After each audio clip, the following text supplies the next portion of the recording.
Singatsho zitsho ngolo hlobo ezontsimbi zithi asifikanga sigalelekile thina siligqiza leyo imbato sibulisile ekhaya siyabulisa kakhulukazi kubona bantu bazidlantloko siyabulisa kubona bantu bazizinxiba mqhaka sibulisa kumlisela nomthinjana kusecala apha ndithetha ngevukani community radio kulapho sokunika ngqo imbadu le yinkqubo ngqoqo ethatha ubani nobani imbekela ubala ukuze abe noluvo ngendlela ubume boMzantsi Afrika nelizwe kazi Afrika jikelele elibona ngayo izinto kodwa iingcambu sizithatha sizibeke kanye apho sikhoyo kwesikatshonyane iKhrizani le district sikuyo siyabulisa mzontsundu ngokwenene silapha nje sizawuguqa sizocela uba nawe yiba yinxalenye yokuqinisekisa into yokuba sithatha izinto zeli lizwe sizixoxe sizinike ingqalelo ekhawulezileyo kunjalo nje lo singatsho sithi ngumhla wama-26 kwinyanga kaCanzibe ngunyaka wama-2025 siyabulisa ekhaya igama lam ndingu-Asanda Maliwo.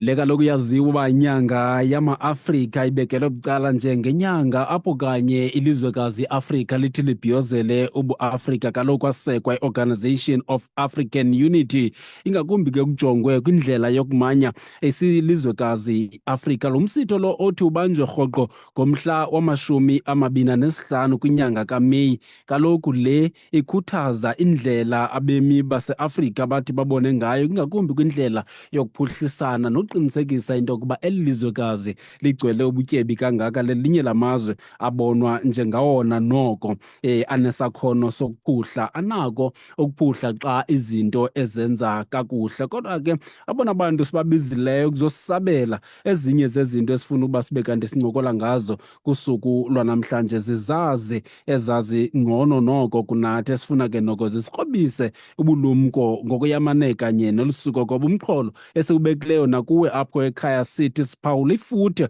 nomzila weAfrika Month kwimontlalo nobuthina bethu singama-Afrika. Kodwa ke sizokwamkela iindwendwe zethu ngokohlukana kwazo nanjengoko sinaye uNkosi Gwazinamba kaMathanzima osuka phaa kubukumkani baseRhode kwangusekela sihlalo wendlu yeenkokheli zemveli kwiphondo leMpuma Kapa. Kwelinye icala sakwamkela uAndile Nduna nosisthethi sesebe elijongene nobugcisa nenkcubeko kwiphondo leMpuma Kapa. Sinethemba basekhona uDester Manuel Anamo kweliya cala noyinkokheli ke yabemi belizwe laseTopia kanye uzinze phaa kulaa mhlaba waseMonti yena. Kwelinye icala ke sokwamkela nosuka kwiThabo Mbeki School of Public and International Affairs kwidyunivesithi le yaziwa njengeUNISA. Ndithetha ngoRas Advocate Sipho Mantula esipho ke sobe sishukuxa kanye lo mba. Nawe ke ungangena uthathe inxaxheba ingakumbi kulo mxholo siwubekileyo kusuku lwanamhlanje ungangena ku-073 849 1740 73 uvakalise uluvo lwakho malunga noko ke sikubokileyo kusuku lwanamhlanje. Kodwa ke wena xa ujongile ifuthe sithetha ngefuthe nomzila weAfrika Month okanye le nyanga yaziwa njengenyanga yobuAfrika kwimontlalo nabuthina bethu singama-Afrika. Ngaba indlela esiphethene ngayo nonyamezelwano nendlela ukwenza izinto singama-Afrika kulo kona nawo kuyo yintoni ophuma nayo oyibonayo nocinga uba singayithatha siyise sifike sibike ngayo kwasibonda. Kodwa ke ndiyaqonda uba sele zikhona ke iindwendwe zam kwelaa cala ukhona ke njengoba besenditshilo Nkosi Gwazinamba kaMathanzima. Gwazinamba. Oh, okay. Kwelinye icala ke ndishilo ndathi sokwamkela uRas Advocate Sipho Mantula. Kwelinye icala zesiphinde samkele ke uDester Manuel Anamo. Dester, enkosi kakhulu siyakwamkela enkqubeni. Good evening, sir. Good evening. How are you, sir? I'm okay. Thank you very much for joining us. Kwelinye icala ke ndishilo ndathi sokwamkela othethela isebe lobugcisa nenkcubeko kwiphondo leMpuma Kapa ndithetha ngoAndile Nduna. Branduna, enkosi kakhulu siyakwamkela enkqubeni. Ngibulise kuwe mntakwethu, ngibulise nakubaphulaphuli benkqubo nepanelists ezithe zasijoyina ngale vlog meeting. Nkosi kakhulu. Kwelinye icala ndishilo ke ndathi sokwamkela uNkosi uGwazinamba kaMathanzima. Gwazinamba, ngethemba lokuba sele ukhona. Okay, sawubona ke ba Ndiyavakala na? uvakala kakuhle tata. Inkosi kakhulu, siyabulela. Ndiyabulela. Inkosi kakhulu, siyakhahlela tata ngembeko enkulu, sothulwa izidlokolo kunjalo nje sinqwala sibulela ngokuba ube khona, ube yinxalenye yale ngosi. Ras Advocate Sipho Mantula, adazi ke noba sewukhona nasizawuva uzosihighlightela xa sele ungenile usijoyinile. I-18 ngoku 18 imizuzu emveni kwentsimbi yethoba. Shilo kaloku sathi yimbadu le. Thatha inxaxheba nawe usixelele ngobume nefuthe lale nyanga yaziwa njengenyanga ebekelwe bucala njengokubhiyozela ubu-Afrika njengoba sendizile nembali yayo phaa kwintshayelelo. Masiqale ndiyacela ngembeko Nkosi uGwazinamba, make siqale apha kanye ku-isithethi esi sesebe lobugcisa nenkcubeko ephondweni leMpuma Kapa uAndile Nduna. Brandon, Africa Month, Africa Day. Phambi koba singene nakulo mxholo sizikise kuwo kusuku lwanamhlanje, njengesebe, njengesicwangciso, njengendlela eniqhuba ngayo, nithini xa sithetha ngale nyanga ngokukhethekileyo? Mandiphinde ndibulise kuwe mntakwethu, ndikhahlele kuGwazinamba nakanjalo nakwisigqeba ethe sangena naso kule nkqubo. Siyabulela kakhulu lethuba. I-Africa Month inyanga ebalulekile kakhulu kuthi ma-Afrika.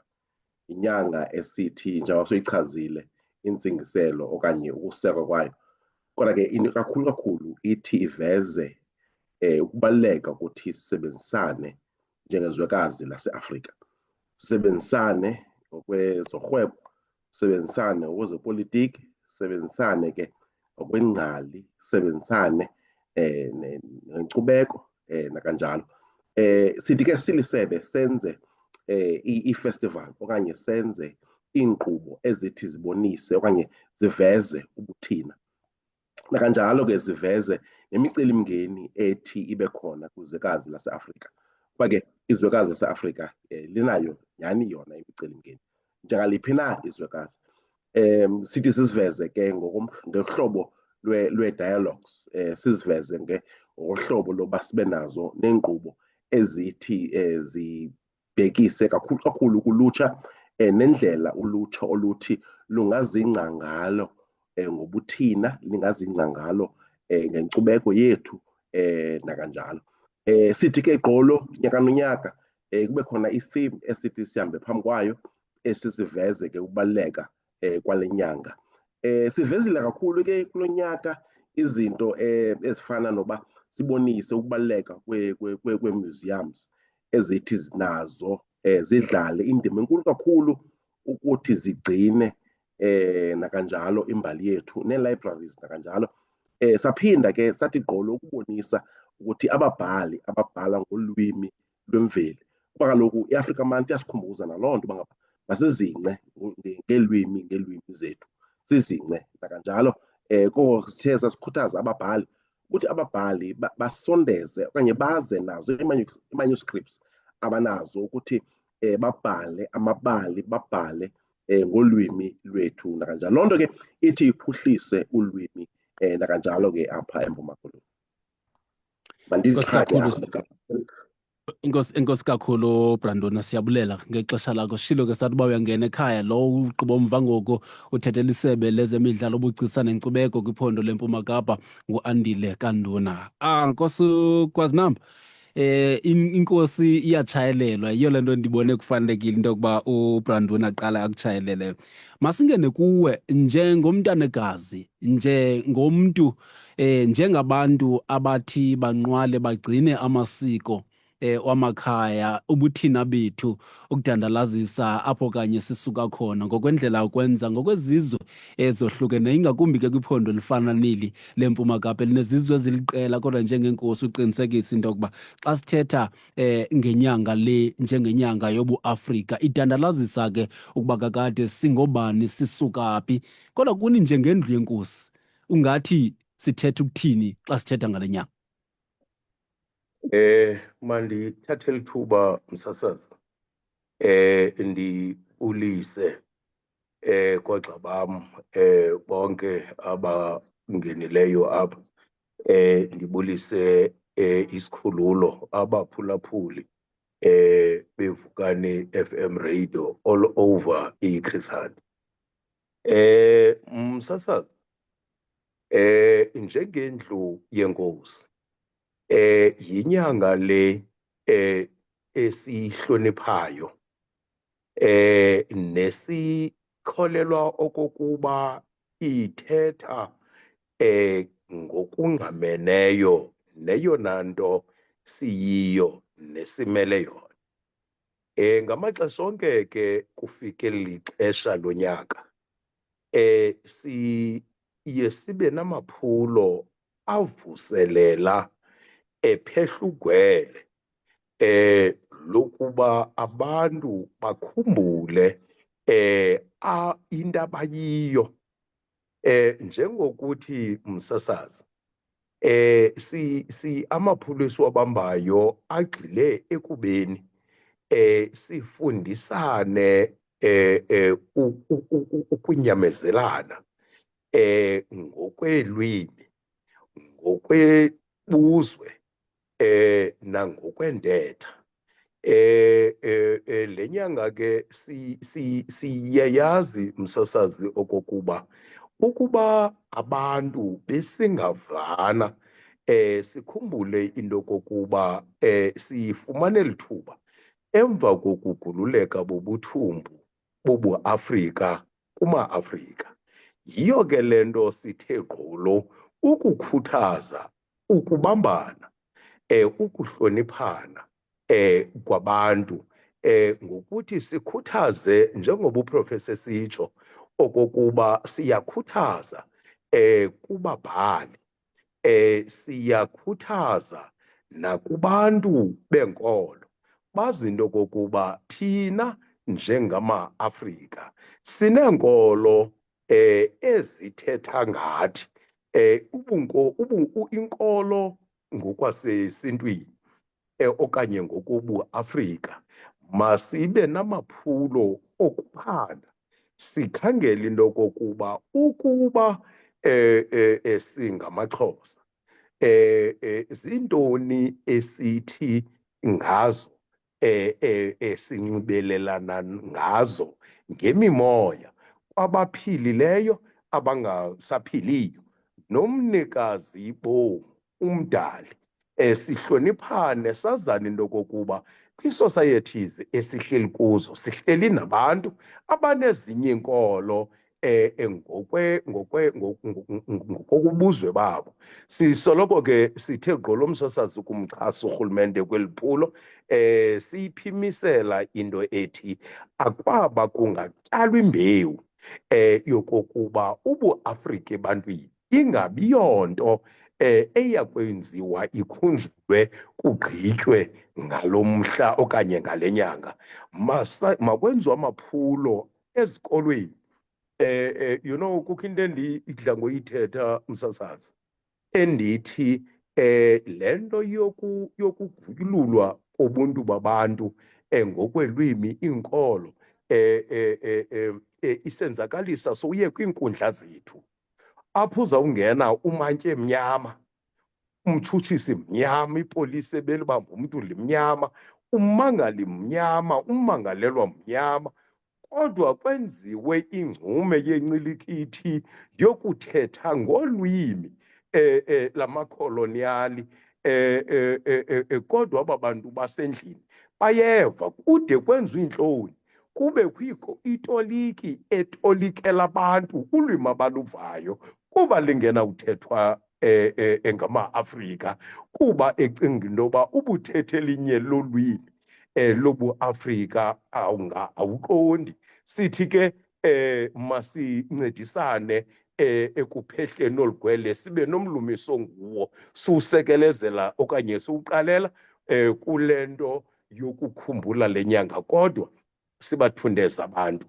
ngokweenkolo zabo, ngokobuzwe babo, banyamezelane. Amasiko ethu angangafani. kodwa abantu abawenzayo kubo makahlonitshwe ngabangawenziyo ukuze kube lula ukuhlonitshwa kwabo nazezinye izizwe. Ndiyabulela msasazi.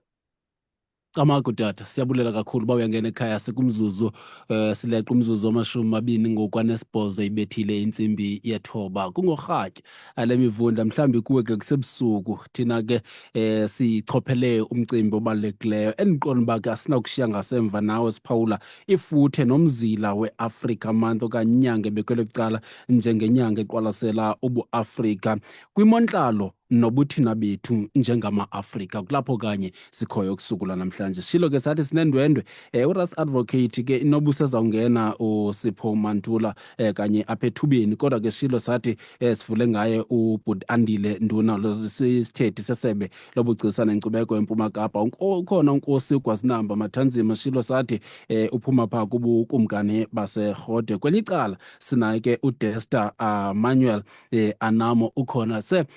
A very good evening to you. But when we reflect on Africa Month, as for someone who's from Ethiopia, how do you reflect? What is your take when we talking about Africa Month?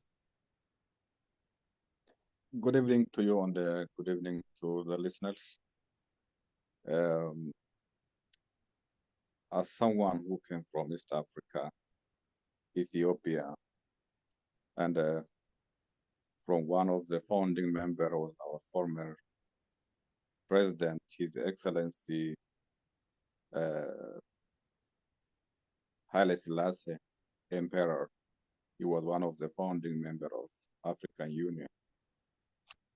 But as for me, still we have a big challenge to fulfill their dream as African unity because of the challenges that we have been facing these days, which they faced during those days. For example, this African unity is still very far to fulfill their dream because of the challenges that we are facing these days, like terrorism, inequality, poverty. As you know, Africa is one of the richest continents in the world, but still we are poor because of our economies exploited by imperialists, the same people who are funding this African Union. There is a saying in our language that in Amharic we call it, the dog which has a wound on his bum, he cannot bark loudly. So this African Union is funded by imperialists, so you cannot talk openly what they are doing in African continent. It's still Africa, the resources of African continent is directly and indirectly exploited by this imperialism. As a founding members, the main objective was to eradicate and to control African resources, but still these artificial boundaries that exist, and their hands are very long, and they are still exploiting African resources. So we are still not benefiting from the dream of African unity. So it's still a long way for Africans to fulfill their Pan-Africanism and the African unity for the future generation. There is still a long way for us.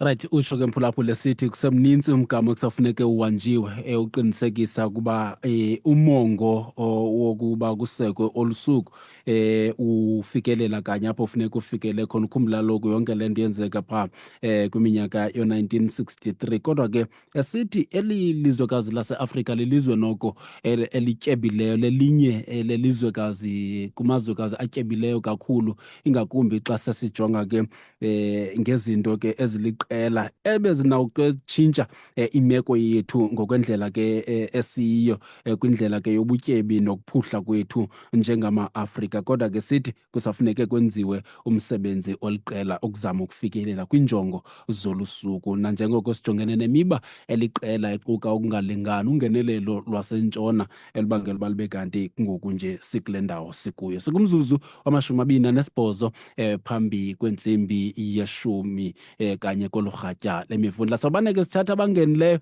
sibava babona bathini na. Shila sathi ukakwazi ungena ku-073 849 1740 073 849 1740 uthumele ne-voice note kanye apho. Nkosukwazi namba ndifuna uphinde ndibuyele kuwe futhi.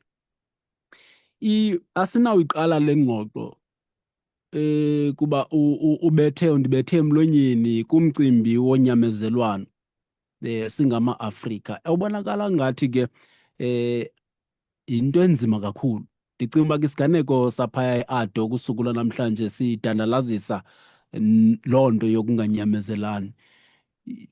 Ndiyafuna singene ngokupheleleyo kanye kulo mcimbi wokunganyamezelani, ngoba kuyabonakala uba kusafuneka kuhanjiwe. Ndiyaziva ezona zinto umnumzana uNduna esele wabe kanti uyazidandalazisa nje kubo njengesebe, kodwa lo mcimbi wokunganyamezelani wemontlalo, omnye umntu uzawucinga athi tyhini bethu, yonke le nto ke izawufuna ke siqale kwindlela neenkosi ezisebenza ngayo, hayi kuba sithi sizibeka ityala, kodwa imontlalo inoba ingakanani indima yenkosi emasiyithathe siyinike ingqalelo ngokweyamane nolu suku. Ngoba ke noko ukunganyamezelani oku nalapha eminyakeni sibone kukho izenzo ezibizwa ngale mihla njenge-xenophobia kanye apha kubemi baseAfrika, ingakumbi abazinze kwilizwe loMzantsi Afrika. Ibe imibono noko ingekho mihle leyo. Kodwa ngabe ilizwe loMzantsi Afrika kufanele ibe lilo kuphela elibonisa ubuAfrika ngobubele, okanye masithi sa ngokulinganayo uqinisekisa uba siseAfrika apho, ubuAfrika obu bayethe tata? Mandibulele msasazi. Msasazi, xa uthetha ngenjongo zokwakha, kumele okokuba sithethe lubala ukwenzela into okokuba isihlava phakathi kwethu sikwazi ukuchethelwa bucala. Ndifuna ukuya kule nto yokunyamezelana. Uyabona msasazi, uMzantsi Afrika uyenzile imposiso, nokuba ngaphambili ubuyenza le mposiso ngenjongo zokubuyisa okuhle okuke kwenziwa kuthi ngexesha abantakwethu, abazali bethu babezimbacu kwamanye amazwe. Suka xa sakha imithetho egxile ukuimpresa, ndifuna igama lesiXhosa, ukuzenza mhle kwamanye amazwe, ungajonganga imeko yangaphakathi. Msasazi, into enjengale yenzeke eMzantsi Afrika lokubukulwa koogxa bethu bamanye amazwe, isekelezelwe ekungaqinini kwemithetho elawulayo elizweni. Siyeva msasazi okokuba njengokuba besinexesha nathi sizimbacu kwamanye amazwe, bekukho imithetho emele ukuthotyelwa elo lizwe, thina njengabaphambukeli sifike sithobele imeko yemithetho yalapho. uMzantsi Afrika ke ngenxa singabantu ke silusapho lukantu olunempesana. Mhlawumbi imithetho yethu yasekelezelwa kuloo nto. Suka abanye, hayi bonke msasazi. Abanye ukungena eMzantsi Afrika bangangeni ngendlela le nto yanento kwenza nokukhweletelisana nabangaphakathi kuba kukho izinto esizikrokrelayo okokuba kule nkqubo yokungasinganyamezelana kodwa kukho ukudelwa ngabanye abafikayo entlalweni yethu ngokuthi benze izinto ngokomthetho woMzantsi Afrika besophula umthetho njengokuphumela kwii-borders ungahlolwanga kwavunyelwana into kokuba umele buseMzantsi Afrika unikwe imiqathango yokuhlala eMzantsi Afrika. Abanye ngenxa yeemeko abaze ngazo bavuma into yokophulwa kwemithetho njenge-Labours Act le ikuxelelayo into kokuba uba uyaqeshwa eMzantsi Afrika indlela yokuhlawula yile. Nakuthi ke kokho abathatha ithuba lokwazi into yokokuba aba babasebenzisayo abekho abanandawo yakubhalekela kuba abakho apha ngegunya. Kodwa zonke ezi zinto ndizithethayo msasazi ayinawuba zizinto ezibangela into yoba abantu boyiswe ukozelelana. Kumele into yokokuba iinkqubo zikarhulumente, iinkqubo zethu zokuhlala ziyamkele into yokokuba kukho abantwana baseAfrika phakathi kwethu abanye kubo abangenanga ngandlela makwenziwe ke izinto ezingazingenziwa. Ebona ngoku uba ngajonga ishibhini ekho kweli lizwe xa ungena ngaphakathi kukho la madoda aseAfrika xa ukhangela iimpepha akanampepha zizezabo ezithetha loo nto. Ubuza umbuzo ke eAdo ukuba kulaa mbutyulela yenziwe phaa kwade kwachaphazeleka abanye abantu abangakhange babe yinxalenye yokuhlala eshibhini. Akungebi kukho ukophulwa komthetho kodwa njengeenkosi simele ukuhlala elizweni ngendlela enenkathalo, makungabulawa abantu. Uba kukho izinto esingaqondani ngazo makuhlalwe phantsi kozelelwane kuba yinyani into yokokuba umpele esingqongqothele kuwo wobuAfrika mnye, kubaleka igazi nenyama emizimbeni yethu. Noko asinakuyikhuthaza into yokokuba kubekho abantu ekuthiwa kuba kukrokreleka ezi zinto ndizithethayo kuthiwe banokuphatheka kakubi kuba sakhe sazimbacu kwamanye amazwe asizange saphathwa kakubi. Kodwa urhulumente makadlale indima efanelekileyo ukuzinzisa ilizwe esihleli kulo. Ndiyabulela msasazi.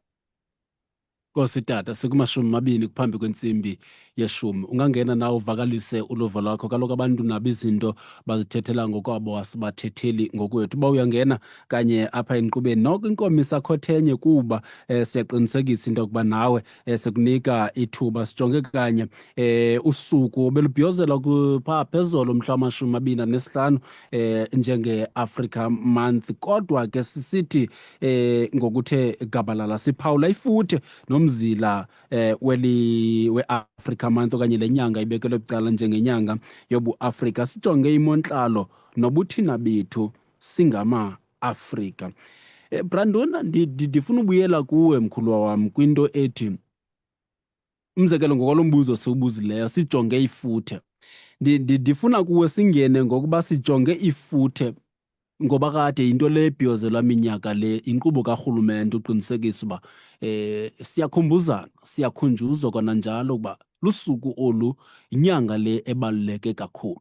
Kodwa xa nijonga minyaka le ungathi ikhona into yokuphucuka, ukuvuselela isazela nomyalezo ocacileyo othi singama-Afrika ekugqibeleni kufanele siphathane kakuhle, sizikhumbuze uba kade thina singobani, abasuka phi, siphila njani njengama-Afrika kwindlela yokuphuhla nangendlela yokugcina inkcubeko nobugcisa bethu. Bayetha. Inkosi mntakwethu. Mninzi umgama esifuneka siwudlalile. Kuba kaloku asikangeni ncam ezikolweni apho sisebenzisane ncakasane ne-Department of Education, apho usuku olufana nolu lusuku olwaziwayo, lusuku olubhiyozelwayo, lube lusuku olwaziwayo uba ithini intsingiselo yalo njengoba sesichazile. Kodwa ke nakakhona siyayibona indima ethwaliswe isebe lobugcisa nenkcubeko, indima yokuba ngaba amaqhawe eAfrika jikelele, amaqhawe ezopolitiko, amaqhawe aphakamise inkcubeko, amaqhawe aphakamise ukuzidla ngobuAfrika, ayabonakala indima ethi bayidlale ngoba imisebenzi athe bayenza okanye ifuthe abathe basishiya lona noko liyacishilelwa ligcinwe nakanjalo kwii-museums nee-library zethu. Ndithetha kanje nje besivula ilibrary ethiwe ngeqhawe ekwayile uNkosi John Sobongu Maqoma. Kubonisa kakhulu indima awathi wayidlala nakanjalo kwi-wars of resistance ezalwa apha eMpuma. Loo nto isinika umdla kakhulu nakwindima ye-traditional leaders ezithe zayidlala. Kaloku uyoyiqaphela into yoba ngaba xa sithetha nge-Africa Month asijongi nje kwezopolitiko okanye siyeke sijonge kwezorhwebo siyeke, sijonga norhwebo lwezenkcubeko. Laa nto ethi ubugcisa bethu sibufezekisa njani, ubugcisa bethu senza njani ukuthi sibuthande, silwamkele, sikwazi nokwamkela ubugcisa babanye abantu kwizwekazi laseAfrika. Loo nto ke sithi siyenze gqolo xa sidibene, ngakumbi ke ngolu suku. Nangona ke siyazi uba ngaba indima okanye ukuveza ubuthina ngeke buhlale usuku olunye, yinto emele uba siyayiphila. Kuloko siyiqonda uba ngaba xa sithi sisebenzisane ncakasane ne-Department of Education ukuze nabantwana ezikolweni bafunde nzulu ngobuAfrika, bazingce ngobuAfrika. Ndikhumbula intetha eke yathethwa ngomnye ngelinye iqhawe, ubawo uSteve Biko, esithi uba uSteve Biko, iAfrika izoba yi-face okanye bubuso benkcubeko kuzwekazi lonke jikelele. Loo nto ke iveza ngokuba ngaba thina buAfrika thina amaAfrika sizidla ngobugcisa bethu, siphinde sizidle ngokuzithanda, siphinde sizidle ngokukwazi ukuphilisana nakanjalo. Nangona ke umgama usemninzi, ubuyela kumbuzo wakho mntakwethu, nangona umgama usemninzi, kodwa ke siyayibona noko into ethi abantwana bethu bayazingca okanye banalo ilungelo lozazi. Uba siyibona ngento encinci mntakwethu uba ubone umntana emncinci akwazi uzithutha, ayazi imvelaphi yakhe, ayazi ukuba yena usuka phi, uzalwa phi, and loo nto uzibona indima yakhe apha ekukhuleni kwakhe uba indima yakhe imsaphi. Loo nto ke sibonise ukuthi noko likhona ihlumelo. Right ke Mpulapuli, sikumzuzu ngoku we-14 phambi kwentsimbi ye-10 kusevukani apha imbadu lesikuyo siya kuthulanja kanye phaya ngentsimbi ye-12. Kodwa ke iindwendwe zethu sawuzikhulula apha kanye ebudeni benkqubo lokuba mninzi umba esothi sibe kanti siqwalasela kuwo. Shilo ke sathi okwangoku iindwendwe zethu esinazo apha zisentathu kuphela. Sisalindile ke olwethu undwendwe. Nawe ke Mpulapuli asizukushiya ngasemva, sobuza nje lo mbuzo wokugqibela kundwendwe lethu olukhoyo anamo sizodlulela phambili. Shilo sathi kanye lokugqibomva esehla eqongeni ngu-Andile Nduna uthethela isebe lobugcisa nenkcubeko kwiphondo leMpuma Kapa, kanti ngapha kwakhe bekhona uNkosi Gwazinamba Mathanzima siyophuma ke bukumkani baseRhode nokwangusekela esihlalo kwindlu yeenkokheli zemveli eMpuma Kapa. Kanti ke kwelinye icala ukhona uDester Manuel Anamo. Dester, I want us to, I want to look back. I mean, we cannot just talk about the Africa Month in the context of South Africa only, but I want you to take us back in Ethiopia. Like, how do you reflect on this day compared to South Africa? Because I think now that you are here, there is something common which is between South Africa and Ethiopia in terms of economic development and other opportunities. I want you to locate us back home in Ethiopia compared to South Africa in line with this celebration of Africa Month. For us as Ethiopians, Africa Month is a unique and one of the very important months for us because, as you know, Ethiopia is one of the only nation in Africa which were not colonized. So when we celebrate Africa Month, we are nurturing Africanism among all Africans in 55 African nations to bring all Africans together and to bring the main objective of African unity.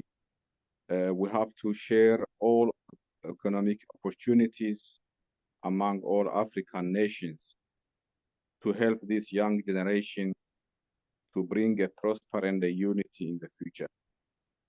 And also, when we are talking about African unity, we talk about how we can organize all African youth to bring change in the future, to break the shackles of imperialism, which is still affecting all African youths in the future. How are we going to out from this shackle? By educating in our daily basis to teach these children and the young ones in the future to be one of the powerful African continents to be created. All right, uyangena ke sikumzuzu ngoku weshumi phambi. All right. Okay, you can continue. There is a point that I want to raise here. Ethiopia is one of the fastest growing country in Africa. So when the South Africans and the Ethiopians work together, when they share these economic opportunities, I think they will build the prosperous nations together. So I think to share and to work together will be better for all Africans in the future, instead of just attacking one another. All right, thank you very much for that. Shilo ke Mpulapuli sathi sinendwendwe zethu ezohlukeneyo kwela cala sikuye ukudesta anamo lo uphumayo kanye apho kodwa ke sithi ke noko into ebalulekileyo ukuba ilizwe elikanye aphuma kulo lase-Ethiopia lelinye lamazwe noko akhule kakhulu ngokoqoqosho ngokufana noMzantsi Afrika ukuthi ke akuncedi nje ukunyukulana sibe kukho imilo koko nje makuqinisekise into yokuba zonke izinto ke zenzeka ngendlela noko efanelekileyo uqinisekisa into yokuba kukho ukukhula ngokuyamanene ale nyanga yabuAfrika. Ukhona umphulaphula osemnqebeni. Molo. Okay, ndiyabona ke ndithanda ukungamva ncam kweli cala. Masibulise sikwamkele. Okay, acela kusifonele ku-073 849 1740 073 xebe 073 849 1740. Kwakule nombolo inye uyakwazi ukusithumelela i-voice note uvakalise uluvo lwakho malunga nomcimbi esiwuphetheyo kusuku lanamhlanje. Ndicela ke iindwendwe zam nibambe kanjalo sizova bona bangena besithini na iindwendwe zethu ngethemba lokuba lo uzawuthetha le nto siyithethayo. Ndisahleli nawe bawuJoe. All right, ndiyabona ke akathethi le siyithetha sodlulela kumgca olandela. Masike singene kweli cala.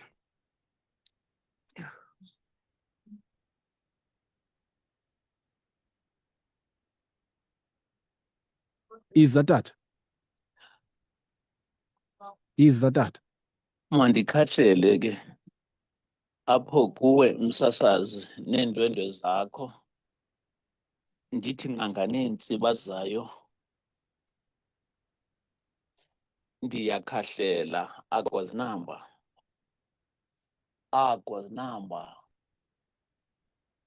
mandikhahlele ma-Afrika kuni nonke ngoku ndibamba ngezandla zozibini. Masidadele enzulwini msasazi, nguMbathana. Nontsapho. Ndilapha emaXeshibeni eNgqoko eLady Freya. Right. Xa uthetha ngobuAfrika msasazi, uthetha ngokuzingca obuAfrika njengomAfrika, le nto kuthiwa i-consciousness eyayike yababazwa ngumntakabiko esithi ukuba ngaba uzingca ngokuba awuzuzazi uba usuka phi. Xa ungazazi uba ungubani awunawuzazi nokuba imvelaphi yakho isuka phi. Indlela yethu inde msasazi singama-Afrika. UbuAfrika bethu budungadungwa ziziseko zentlalo ezimaxongo. Ngokomzekelo, imeko-ntlalo yethu, okokuqala sinogqoloma wendlala. Indlala leyo ebangela impixano ke kuma-Afrika. Apho kukho indlala msasazi akukho uzinza. Nasemzini akubukeki xa kukho indlala. Into esibanga silambe ke ukuba emveni kwale 30 years nawe uyabona apha emhlaba uhlangene sinezimbiwo ezininzi, wena chrome, wena gold, wena diamond. Zonke izimbiwa zethu saba nephutha lonto yoba thina sizithathe sizise kula mazwe aphesheya. Loo nto yadala ke ngoku kubekho igap phakathi kobuAfrika, Afrocentrism, namazwe aseYurophu, i-Eurocentric. Yasilimaza ngoba kaloku la mazwe angaphesheya angongqowa namhlanje ngenxa yokusebenzisa izimbiwa zeli laseAfrika. Siyagunya kwizimbiwa kodwa sibolekisana ngenqwina ngendlala. Ithi ke loo nto sohlulwe kukuba sikwazi ezi minerals uba sizihlamba apha ekhaya, sakhetha uziweza zikrwada zibheke phesheya sibuye sizithengiselwe. Iphutha lethu apha eAfrika esalenzayo ke msasazi. Yasenza loo nto ke ngosanengqwangu ke ngoku engummangaliso. Omnye nomnye ubona uba elamba njena wenziwa ngomnye. Xa kukho indlala akho uzinza, asikwazi ufumanana ke ngosivana singama-Afrika sidungadungwa linqele likakhethekile. Ukuba besasiyifundile ke ngointo ethi ukuze sizinze singama-Afrika masiye kuxhomekeka kumazwe aseYurophu. Njengangoku uyajayiva phaya utata uTrump, kodwa uTrump njengetyebi lenje usebenzisa ezi minerals zalapha. Kodwa ngenxa yoba saziqhelisa ukuxhomekeka msasazi, siyakhala ngosikhala esimantshiyane, sikhalela uTrump. UTrump otyebe ngamandla nangezimbiwa zaseAfrika. Mangendime kancinci.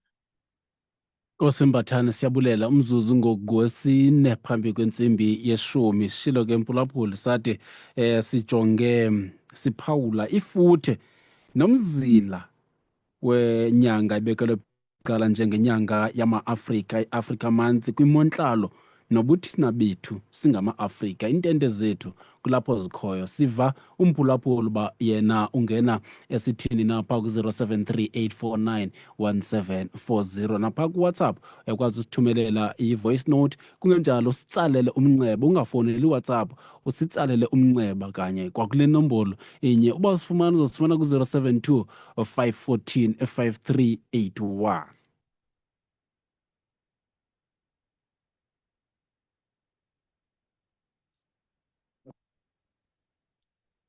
Msasazam uBhili apha esibhedlele, ndihleli ndimamele ngomonde.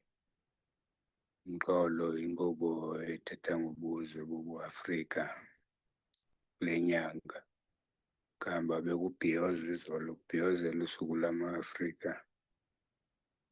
Sizibonile intshukumo-ke phakathi kokuhlala kwalapha e-Afrika. Kodwa kapha ekhaya mos noba ungajonga nakwikhalenda ukuyibona into enosuku lwe-Afrika. Nani-ke, uyazi-ke msasazi into enzima ukuba nifuna ukulungisa ikhaya. Ayilulanga intoba nilungise ikhaya kukho abantu basemzini. Anikwazi uzixoxa izinto zenu zobukhaya kukho abantu basemzini. Le nkqubo ke yentando yesininzi ke isingxwelerhele thina ma-Afrika.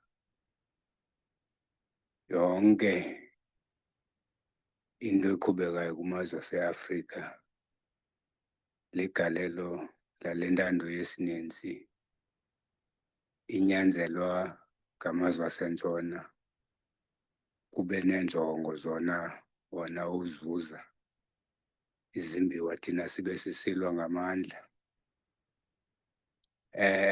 Kulusizi kuba apha eSouth Africa sizithethi izinto asiziboniswa.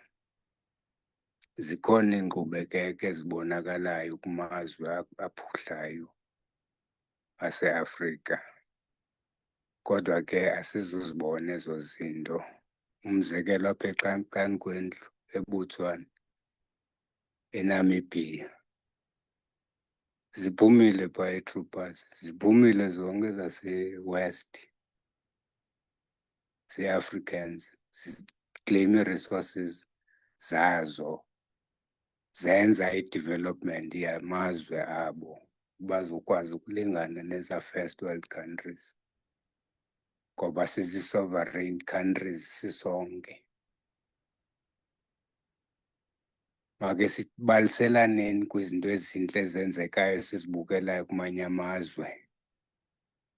Nanku umntana omncinci eBurkina Faso wenza izinto ezibukwayo ukuyivena ingxelo nani apha ezindabeni phi kuthethwa ngeBurkina Faso.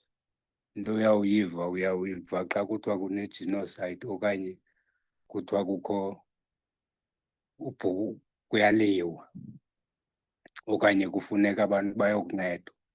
Abantu ke baseAfrika bavukile ke namhlanje.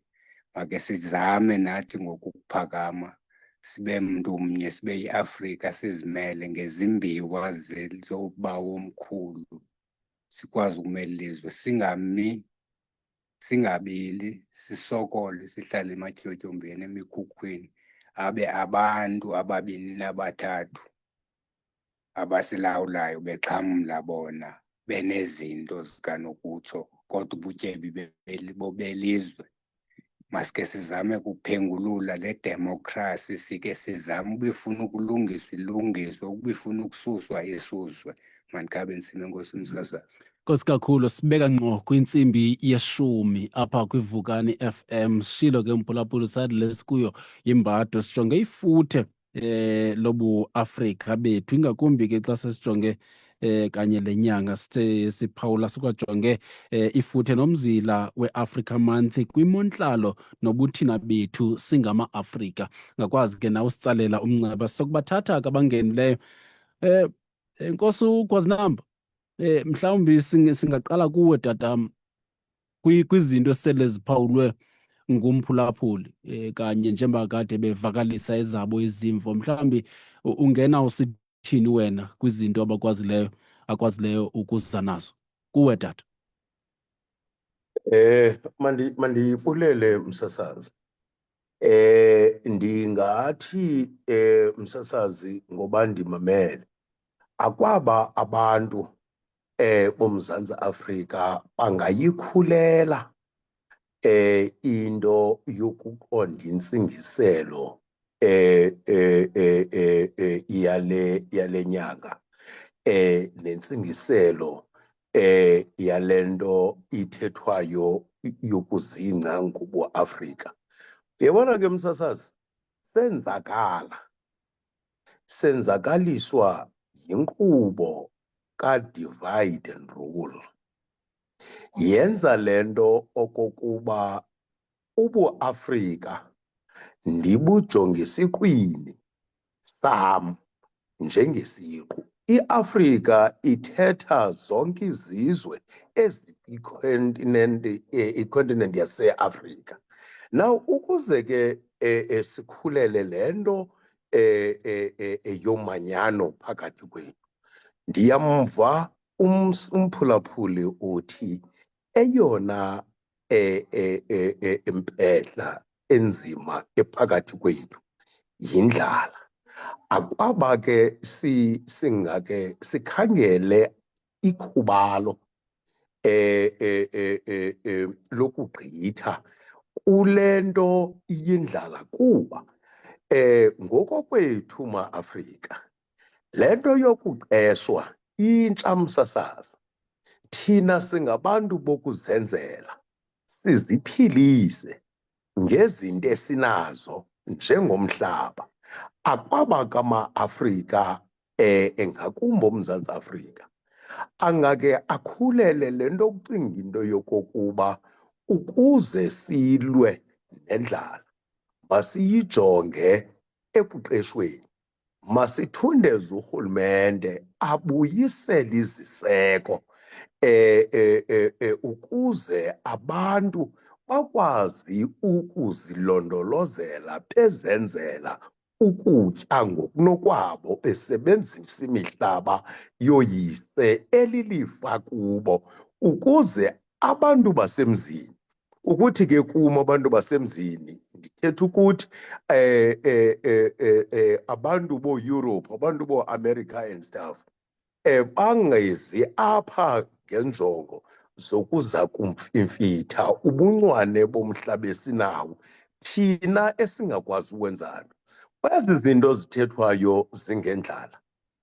Nobuza kule nto siyikhalazela namhlanje, sikhula elizweni ebekukhuliswa abantwana, kwafundiswa abantwana ngeevenkile, kulinywa amasimi, kodwa namhlanje sithi ziqu kungekho rhulumente esithathe ezo nto esananisa ngazo, kuba phakathi kwezinto esilimele ngazo kukungafuni kuphatha.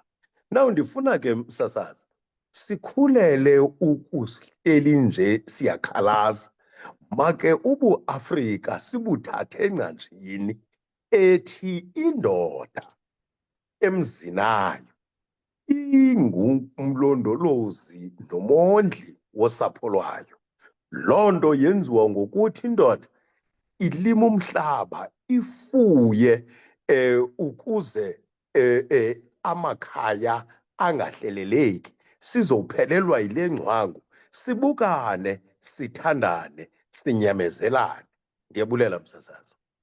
Nkosi kakhulu, Nkosi Namba. Branduna, ndiyanqwena nawe ungene kwizinto esele phawule kuzo umphulaphula, ingakumbi kwindlela yokuqhubeleka kujongwe phambili, ngoba bade bazathuze nangokujonga namanye amazwe aseAfrika indlela aqhuba ngayo.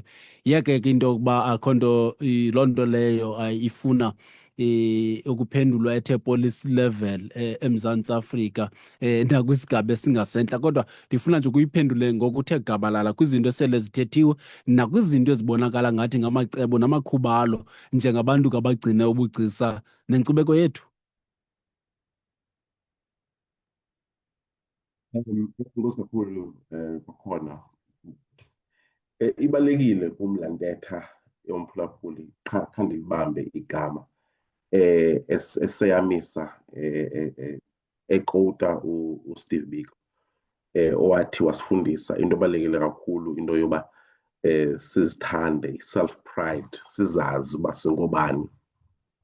Kuba kaloku laa nto xana uzazi uba ngumntu onalo noko into onoyibonisa, onoyibeka ngaphambili. Kodwa ke kule ntetha ethi zininzi izinto esinozifunda kumanye amazwe, ewe zininzi kakhulu.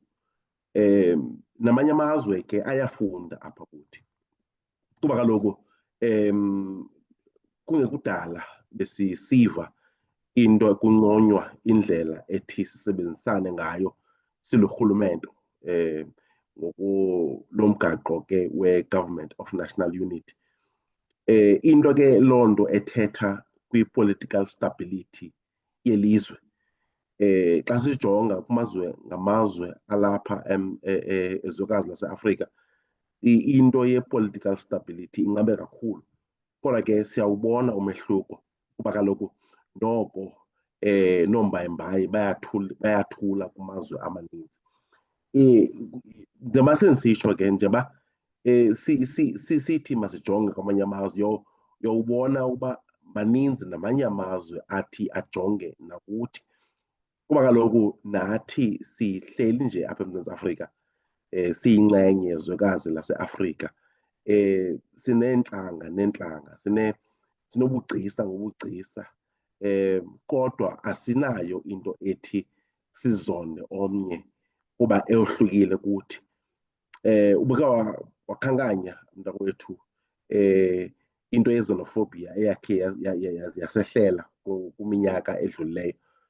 Yathi xa siyikhalimela mntakwethu eso sehlo, noko kwavakala ukukhalinyelwa ngoosomabhizinesi, ikhalimela ngoosomashishini, iphinde ikhalimele norhulumente, nabahlali nakanjalo beyikhalimela. Yayinto ke evakala, nangona ke yathi yashiya ichaphaza kakhulu kuthi eMzantsi Afrika nendlela esithi sidlalane ngayo nabanye abaphuma kwilizwekazi lase-Afrika. Kodwa ke safumana isifundo kakhulu kuba kaloku sabona ukuba ayincedisi into yoba sijongane ngezikhondo zamehlo kuba ke singaphumi zwekazi okanye ezweni elinye. Imfundiso ke mntakwethu zininzi kuba kaloku sihleli nje njengenkqubo ebesinayo silurhulumente, siyicelebrate okanye sibonisa i-Africa Day le, sithe saziveza neemfundiso zamanye amazwe, saziveza nenkcubeko yamanye amazwe, sayiveza nesinxibo, kamba sahamba saveza ne-indigenous food, okanye laa nto ithi ukutya ukutya kwamanye amazwe. Loo nto ke isenza sibone ukuba ngaba zininzi izinto ezithi zisidibanise kunezinto ezithi zisohlule. Yiyo ke kubaluleke kakhulu ukuthi siqaphele usuku lwe-Africa Day kuba kaloku u-Africa Day lisinika i-opportunity yoba sifundane, sazane, sikwazi nakanjalo ukuthi sihlalisane ngoxolo nange-unity eyathi le mini ngo-1963 yasisekelelwa khona. Andile Nduna, uthethela isebe lobugcisa nenkcubeko kwiphondo leMpuma Kapa esibeka kwimizuzu 10 ibethile intsimbi ye-10 kwi-VCR FM. Sitsho ke sithi nawe ungathatha ithuba kwincoko yethu, kodwa ke ndiyabona ke siphulukene naye kwela cala uDesta Anamo noyinzalelwane elizwe lase-Ethiopia. Besishilo ke xa besimchaza apha, satsho sathi ke inkokheli yabemi belizwe lase-Ethiopia, ingakumbi ke uzinze phaa yena kwisixeko saseBuffalo City. Balula ke naye, sisabelana naye ngeli xesha. Minintsi ke imibuzo ebendicinga uba sizawukwazi ukuyibuza, kodwa sisaphuncukene naye ngethemba lokubuza ungena ngala ndlela kanye besembambe ngayo kubuxhakaxhaka bosuku lwanamhlanje. Senayo ke uNkosi uGwazinamba Mathanzima, kwenye icala sinaye ke othethelela elisebe lobugcisa nenkcubeko eMpuma Kapa, uAndile kaNduna. Xa silapho masive uthini, ngoba abantu izinto bazithethela ngokwaba sibathetheli ngokwethu. Ya, molo msakazi wam, molo. Ya. Into endibhidayo apha, andiyiboni mna nesizathu sale nyanga kuthiwa kuvuyelwa into yenyanga yeAfrika. Andiyiboni uba yintoni evuyelwayo okanye kule ntlupheko engaka sikuyo. Bangajonga, andiboni nto. Okwesibini,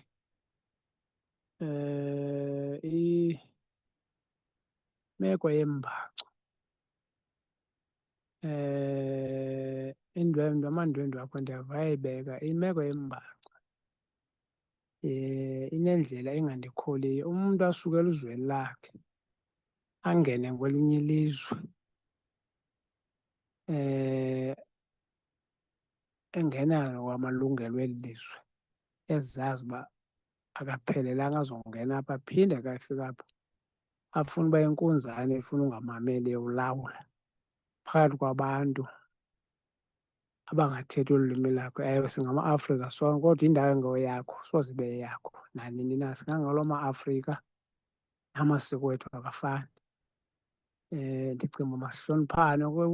Okwesithathu, obu mbacu bezi politicians zifika zasimoshela eli lizwe, andibazi noba uba kuhlalwa ngeli hlobo kuhlalwa ngalo noba iimbacu zazizodwa na. Kule minye iminye ndiyibonayo ngoba inkosi le itsho ngokwayo uba ungena esimokolweni ufika ungena kwindawo yentselo ufike bengenazo iincwadi. Ayikho rayithi loo nto. Yiloo nto kukho abantu abahamba begwintwa kusenziwa izinto, kuba sinabantu bahamba nje okwamakhwanga, angathi ngamakhwanga enkomo abonwabileyo kwindawo engeyoyabo. Ube wena ungenawusuka uye eBotswana ungaphelelanga, ungenawuya eNigeria ungaphelanga, ungenawuya iAfrika yonke ngoba uzawwaziwa ngwaphaya, uzawungcungcuthekiswa.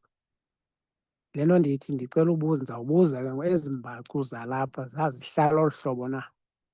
Ndinalo mbuzo msasazi, ndilapha eCofimvaba. Enkosi. Nkosi tata, sikushumi lesithathu emveni kwentsimbi yeshumi. Uthi lo kweli cala, molo msasazi kunye namandwendwe akho, ndikhahlele nakumhlekazi akwazinamba.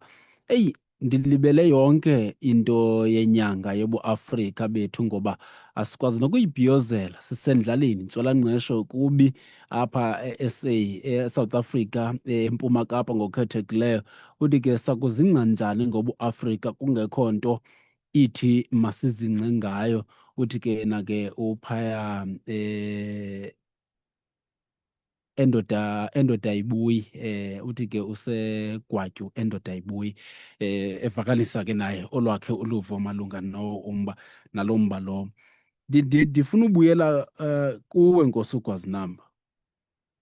Lo mcimbi wonyamezelwano nemeko esingathi uke wathi omnye ugxa wam ebendincokola naye bucala, wathi sikwimeko kazihlabana nje ziyalamba, kodwa asithethi ngokuba kutheni zilamba ngelinye ixesha. Kwinto obuthe ke xa uphawula, lifikile ithuba lokuba sibuyele embo kwindlela yokwenza, mhlawumbi singalindi ude sibe kanti siyakhongozwa. Sibuyele kundalashe, sibuyele kwimeko yoogastyeketye esasikhule ngabo. Kodwa kubonakala uba izikhalazo nokungabi nanto ncam elindeleke uba ingakhona ngokwezinto ke seziphakanyiswa ngumphulaphuli, kubonakala uba ingathi noko kusekude engqinibeni izizathu zokungabhiyozeli usuku kwabanye abantu, zoyamane nendlela ungaphuhli. Ucinga uba Nkosi uGwazinamba ichanekile izimvo abaza nazo ngokweyamane nolu suku?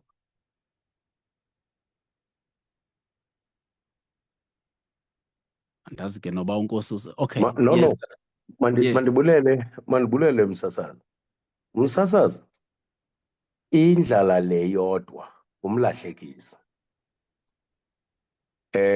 Kangangoba abantu ndinqwenela uba siqondane ukuba ilizwe eli indlela elimile ngayo akuthiwa ngenxa yeengxaki eziselizweni kule nto inento kwenza ne-service delivery, le nto inento kwenza nentswelamisebenzi, nazo zonke izinto eziphahle ilizwe, azithethi kuthi ezinye izinto zingangaqhubi ebomini. Isiseko sokukwazi ukusingatha izinto osowunazo xa ukhangele zingekhoyo, kufuneka uqale ngesiseko somntu onguye, ndingubani, kabani.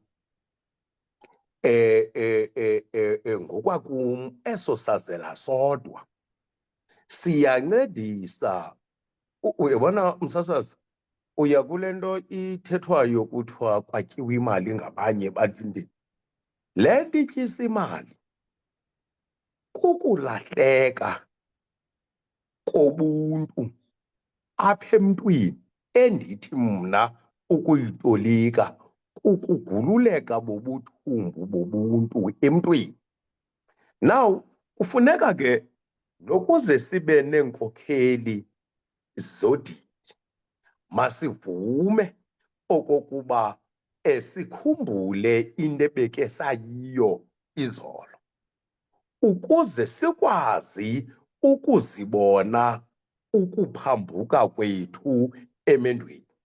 Ndifuna ukuthi ke kubaphulaphuli, nokuba isimo selizwe sinje, azinakude lisenze sicekise into esiyiyo ubuAfrika.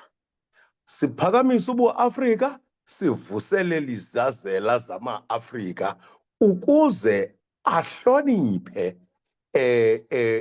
izidingo zabantu abahluphekayo boMzantsi Afrika, ukuze sibe neenkokheli eziyiqondayo imbilini yomntu ongumAfrika nezinto ezenzekileyo ebomini bethu, ukuze namhlanje sibe sikule mbutyulela sikuyo namhlanje.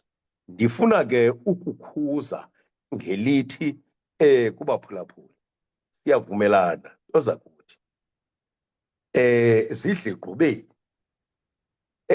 akulunganga uba kube njalo, kodwa kumilisela iziseko oku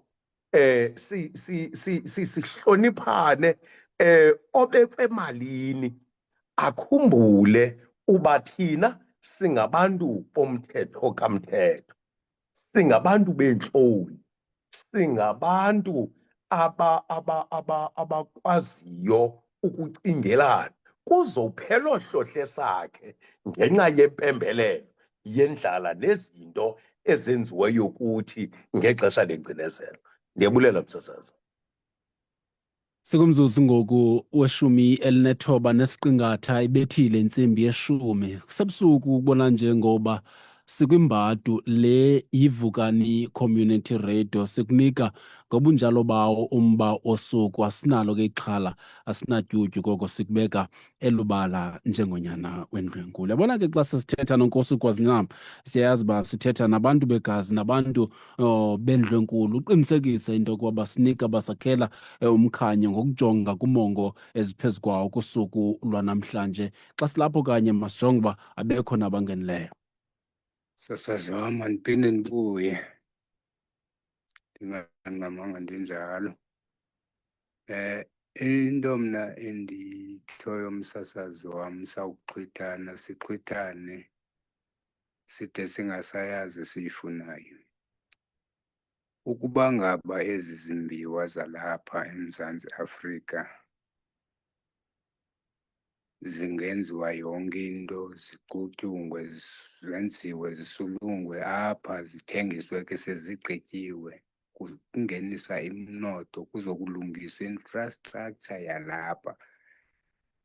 Indlala yenza ingcwangu, igquba yonke indawo.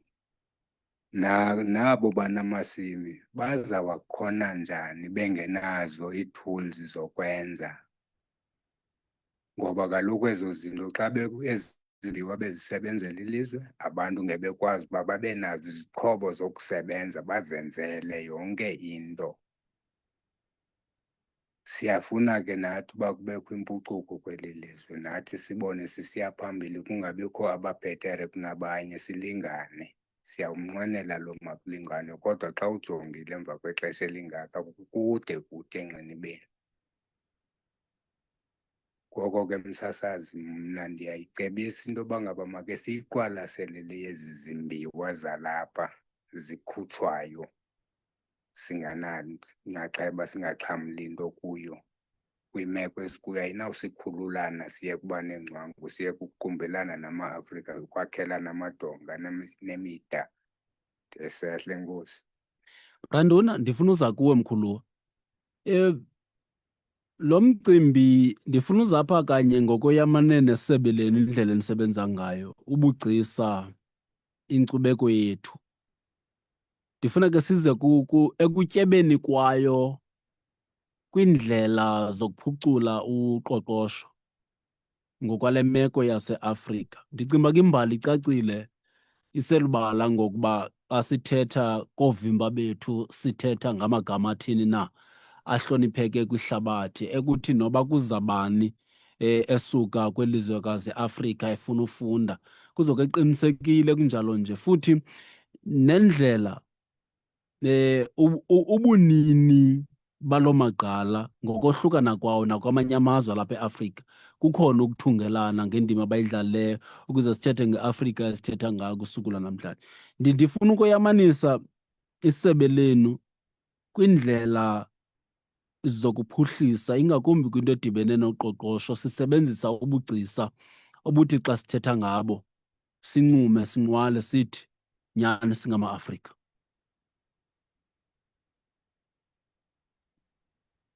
Mntakwethu, kubaluleke kakhulu lo mbuzo kuba kaloku enye ye-mandates zorhulumente okanye imandate ye-department yethu into yokuba siphuhlise ii-artists zethu, siphuhlise ababhali, siphuhlise abaculayo, siphuhlise nabo ke bathi basebenze ngezandla zabo. Kuloko ke i-festival ethi sibe nazo zithi gqolo umenywa ii-artists zethu.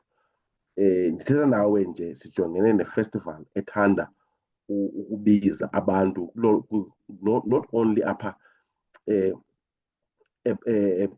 eprovinsini okanye eMpuma Kapa, kodwa libize abantu jikelele nakwi-globe ilizwekazi laseAfrika jikelele. Le festival lena sithi sithumele kuyo abantu abasebenza ngezandla, abaculayo, ababhala neencwadi nabafuna upapasha iincwadi zabo, kuba kaloku bafumana abaqonga apho babonisa khona okanye babonwe khona izakhono ngezakhono abathi babe nazo. Silisebe ke siyibona le nkxaso kwii-artists zethu njengenkxaso encedisa ukuba noko kube khona into engenayo ngokwetalente umntu anayo. Xa ndithi ke into engenayo ibe khona noko uqoqosho oluthi lungene endlini ngenxa yetalente umntu athi ayibonise. Ndisatshona kanjalo ke mntakwethu, kukhona nabazii-fashion designers abathi bakhe babizwa kwizwekazi laseGhana apho babebonisa khona ngezakhono zabo ngokuthunga, ngezakhono zabo ngokubonisa okanye ngokwenza iimpahla ezinxitywayo. Babephuma ke apha eMpuma Kapa ezo fashion designers ziyi-12 ziphuma kuzo zonke ii-district zalapha eMpuma Kapa bebonisa izakhono zabo ke eGhana. Loo nto ke yathi yenzeka kulo nyaka upheleyo, unyaka uqala.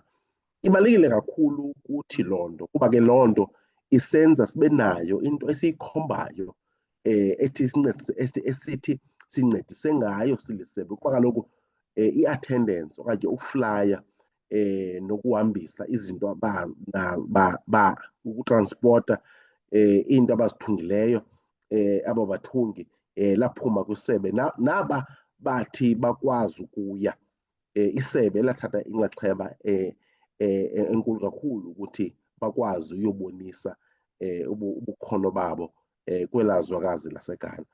Loo nto ke isenze sihambela phezulu kakhulu silisebe, kuba kaloku loo nto ibonisa nakanjalo ukuba sikhona isakhono esinaso apha eMpuma Kapa.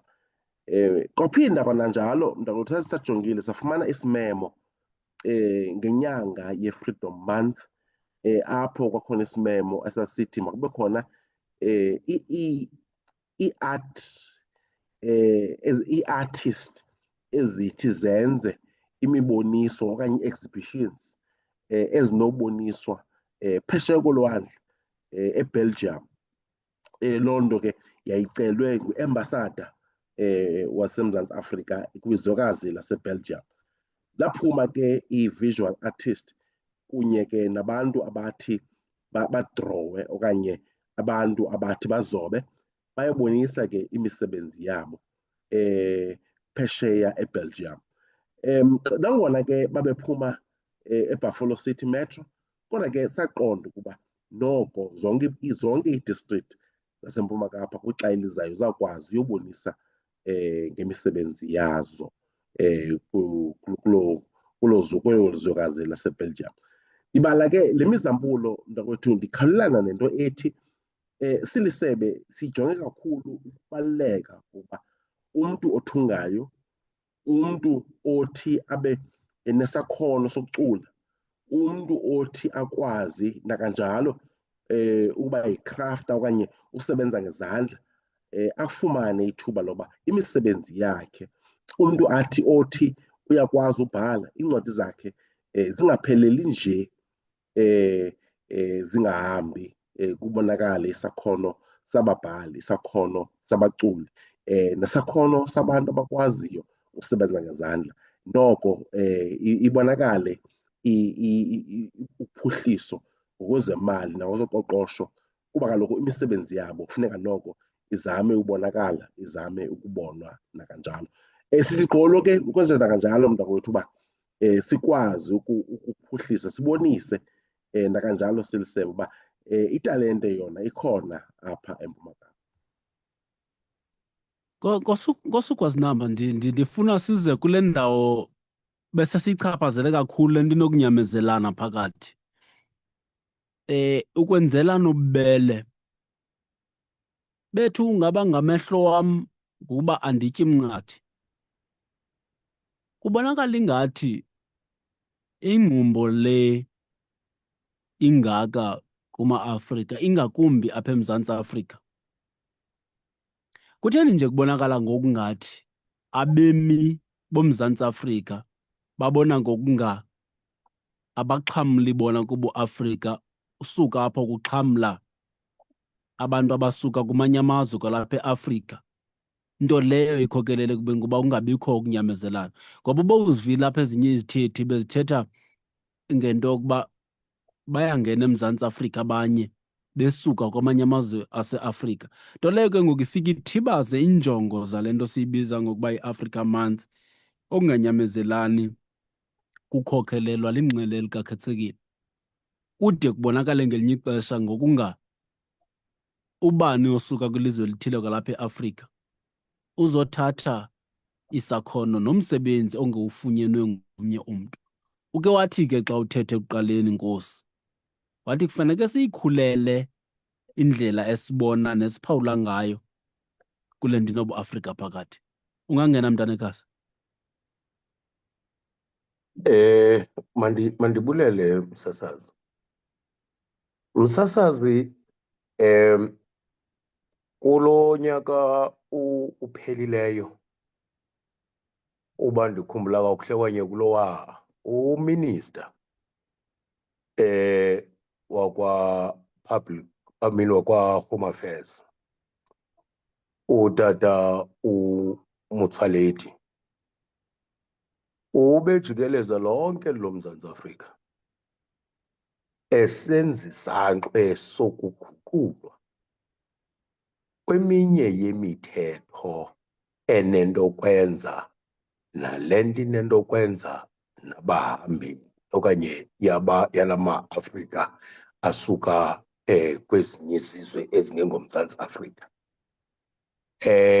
Kuba msasazi kube kukho izinto ebeziqapheleka nezisenzela isiphithiphithi kule nto yokungabe singanyamezelani. Njengokuthi msasazi, andikholelwa uba abemi boMzantsi Afrika banengxaki nobukho babantu abangama-Afrika asuka kwezinye izizwe xa ukuza kwabo eMzantsi Afrika ibiyinto ebicwangciswe ngendlela efanelekileyo.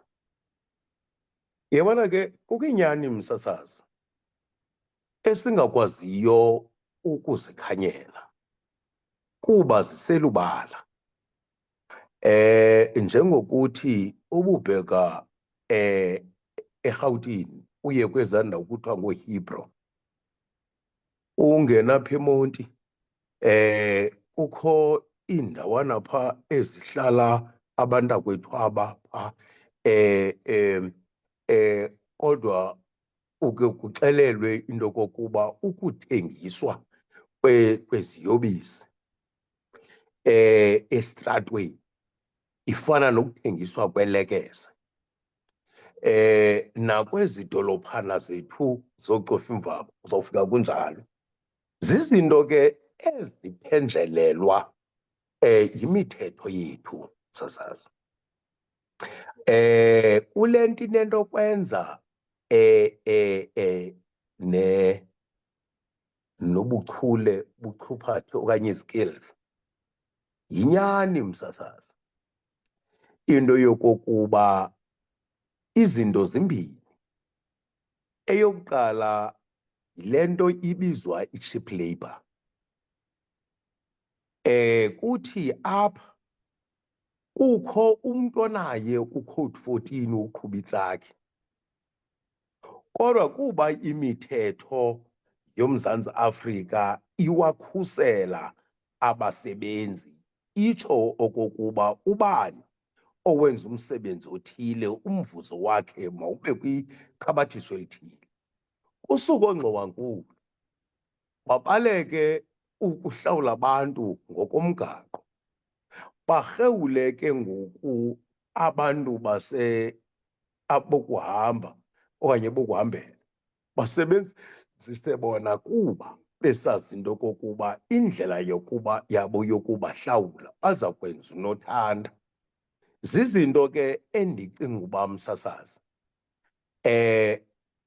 abaphulaphuli abanakratshi nje kule nkqubo, kodwa urhulumente ebana enye yezinto msasazi yiya kule nto yezipaza shops ezigcwele indawo yonke zigcwele bona. Msasazi enye yezinto yinto yokokuba urhulumente indlela athatha itax ngayo uthi njengabemi boMzantsi Afrika, kodwa kubekho abantu abalapha besenza ushishino ngokungekho mthethweni xa belapha ngokungekho mthethweni. Kodwa abo bantu abatekswa yinkqubo yaseMzantsi Afrika. Ubhubhe abantwana, iimveku ezingazinto, zizinto ezithengiswa ngabantu ebesithi sihleli nabo ngobubele. Kodwa imithetho yoMzantsi Afrika ifike ibanyumbaze ibabunguzelele. Yenzeke le nto intiyo umzali obemitha umntwana iinyanga ezilithoba athi xa sele bhadaza eneminyaka emihlanu nemithandathu ecimba ubona umntu ayothenga iichips ezimbulalayo, zisuke kuqokelelwa iichips ibe yinto engenamsebenzi eMzantsi Afrika. Now zizinto ezi msasazi endicinga uba ziyingxaki. Kodwa msasazi soze ndisuke ekuthini ebantwini ubuAfrika obu bona ngaphandle kweengxaki ezi sinazo simele ukububuka kuba yeyona nto isithi ezizweni isenkcubekweni yomntu into kuba umhambi uyabukwa, anikwe amanzi asele, anikwe ukudla adle, agqibele ngokunika indawo esithileyo aphumle. Kodwa ke ngoku kuloo nkqubo masincediswe ngurhulumente ekumiseni imithetho engqameneyo nento esiyiyo. Masingenzelwa imithetho ethathwe apho singaziyo, efika kuthi ibe yimpehla kwintlalo yokuhlala kwethu. Ndicinga uba umsasazi ndiphendule. Uba ndiwengeneno sindenze ebendinako ukwenza. Ndibulela. Ugadlede kophuka nezokuhlanganisa sikumzuzu ngoku wama-23 phambi kwentsimbi ye-11 ubuyangena yimbadu lesikuyo. Nawe ungangena ke emnxebeni ku-073 849 1740 usibambe ngomnxeba, kungenjalo usibambe phaa kuWhatsApp usendele ivoice note yakho ku-073 849 1740. Phaa kuFacebook uzofika usifumane kuVukani Community Radio, kulapho ke uzofika se-live ubone khona neendwendwe zethu ezike sincokola nazo kusuku lwanamhlanje. Nawe uvakalise uluvo lwakho sokuthatha sikubeke kanye ube selubala oko ucingayo malunga nenkqubo le sikuyo. Shilo ke sathi sijonge ifuthe lobuAfrika ngokunje kule nyanga yama-Afrika nokujonga ke ukuba sesiphi ngoku, ingakumbi xa sesijonge ke indlela yokwenza kwethu njengama-Afrika, njengoba kanti umxholo sithe sabe kanti siyawubeka. Sishilo ke sathi siphulukene nomntu obemele kanye abantu ophuma phofu ke kumbutho waphaya phofu ke inkokheli yabemi base-Ethiopia, yena uzinze phaa kulaa mmandla waseMonti, uDester Emmanuel Anamo, endiqonda uba ke uye wabe kanti uyaqhawuka kobu buxhakaxhaka besimfaka ngoZoom. Akakade angangena ke uRas Advocate Sipho Mantula osuka phaa kwiThabo Mbeki School of Public and International Affairs, phuma ke kwidyunivesithi yoMzantsi Afrika iUNISA kwelaa cala. Kodwa ke sinaye uAndile Nduna ophuma kwisebe lobugcisa nenkcubeko eMpuma Kapa. Sinaye ke nenkosi uGwazinamba kaMathanzima nosisithedi kanye kubukumkani baseRhode. Uyazivela ke mphulaphula isintu asitolikwa kulapho sikhoyo ngoku. Phambi koba ndize kumntakanduna phaa, ndicela uphinde ndibuyele kuwe Nkosi uGwazinamba. Ngokomgaqo-siseko woMzantsi Afrika, iinkosi ziyinxalenye yolawulo, kodwa ke sikwilizwe lentando yesininzi. Intando yesininzi ekubonakele uba ibe nefuthe kwindlela abemi boMzantsi Afrika bathi bakruthakhruthane ngayo kunye nabanye abemi belizwekazi iAfrika, nto leyo iphinde ibuyele koloo nyamezelwano lungekhoyo besithetha ngalo ngaphambili. Ngelinye ixesha ndiyaqonda uba ixhaphakile ke kwizizwe ezininzi into yokuba kubonakale kukho lo kaMaliwa sewumbona kanye kule lali uyikhokeleyo, kungekho nkqubo icacileyo yokuba aziswe, aziwe kwaSibonda, aziwe komkhulu, ze athi asokwenza isiphene ahlaselwe angayifumani inkqubo yokululekwa njengomnye umntu, kuba kade kange aziswe komkhulu, kange aziswe kwaSibonda.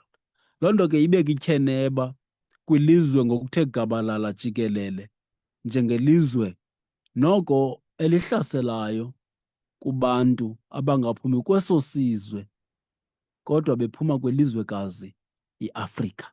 Siqala phi ukuyilungisa loo meko ukuze yonelise wonke ubani phakathi kwala macala amabini, kodwa sibe soyame ngomthetho wesizwe, sibe soyame ngomgaqo-siseko welizwe, sibeke phambili amagunya wenkokheli zemveli, kuba kade ngabo nini abantu abebefudile bekhokela imontlalo kwamhlamnene.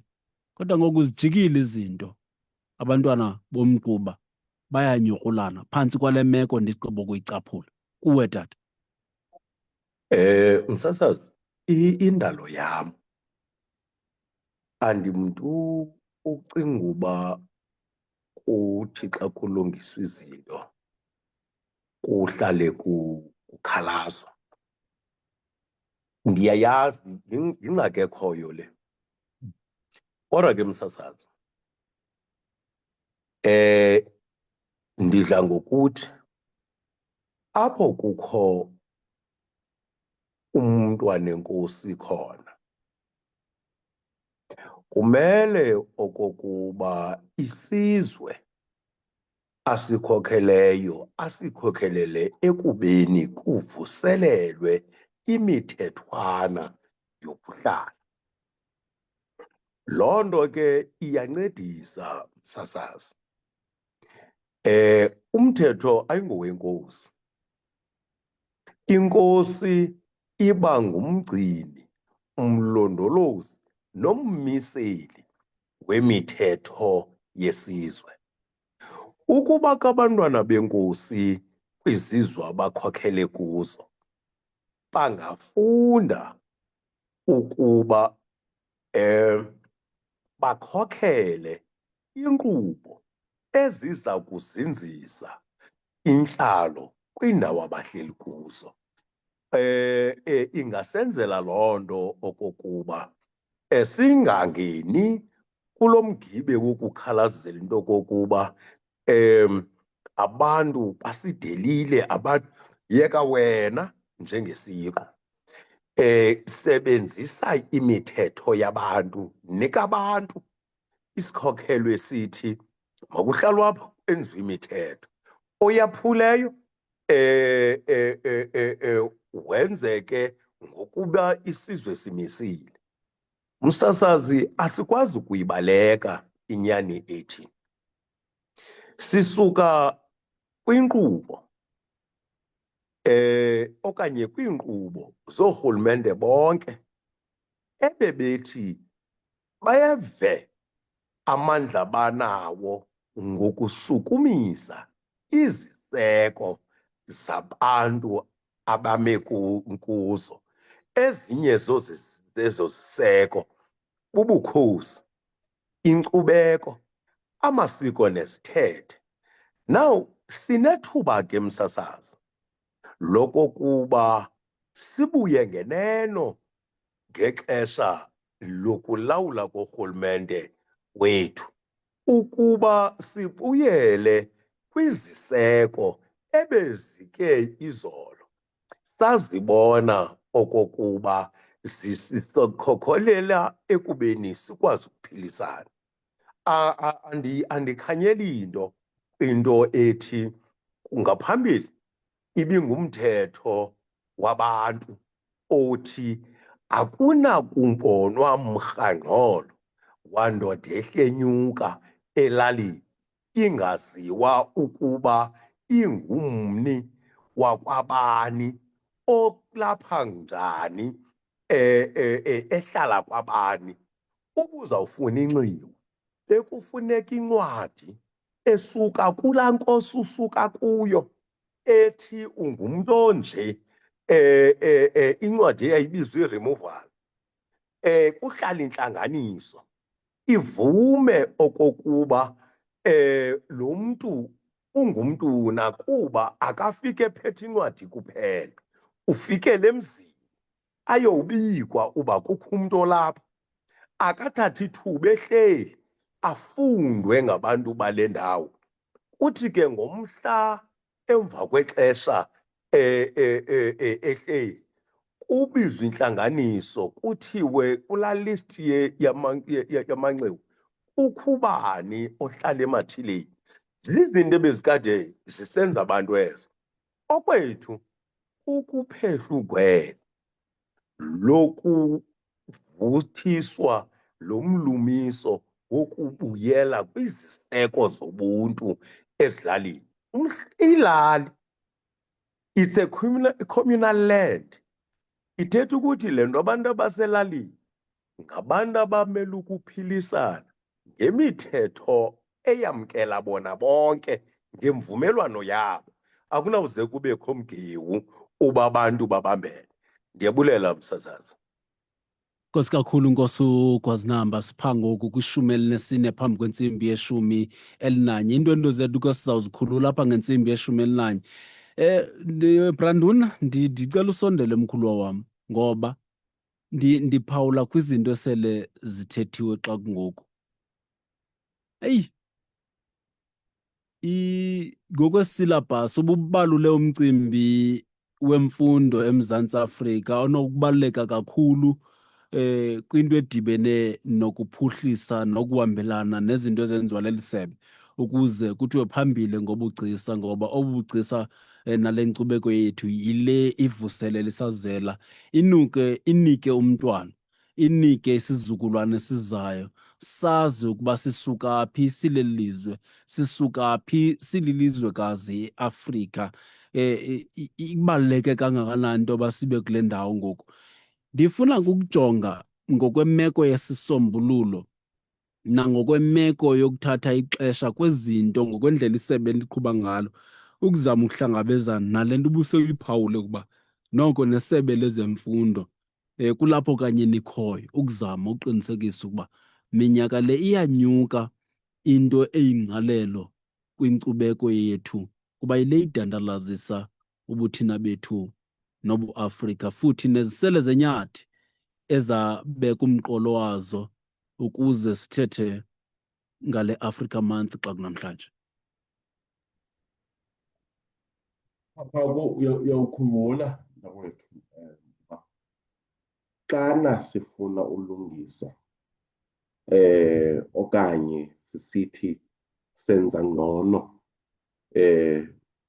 kumaxa adlulileyo, iyafuna into enemfundo phakathi ithi iqwalaselwe, iyafuna into enokufundisa komntwana ithi ijongwe, kuba kaloku intetha iyatsho ethi bagwetywa bebatsha.